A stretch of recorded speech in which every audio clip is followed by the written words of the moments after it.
Hello guys! Ngayong araw ay magluluto tayo ng paksiw na matambaka. Nung nakarang araw, nakapagluto na tayo ng paksiw na bangos at tilapia. Same procedures din po. Pagsamasamahin lang natin yung mga sangkap, yung bawang, sibuyas, luya, sili, at yung isda.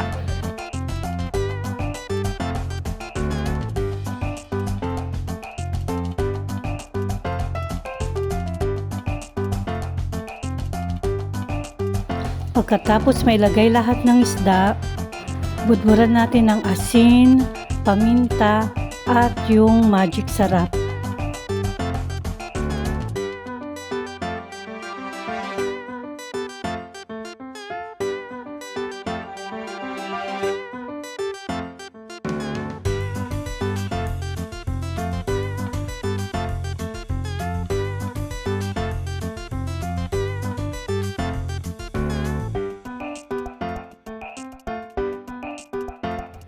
Pagkatapos, maglagay ulit tayo ng bawang, sibuyas, luya, sili sa ibabaw.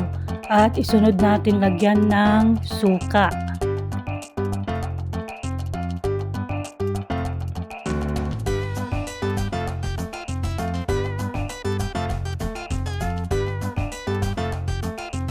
Yan, pwede na nating isalang. Iluto natin ito ng 10 to 15 minutes. Pwede na nating iahin.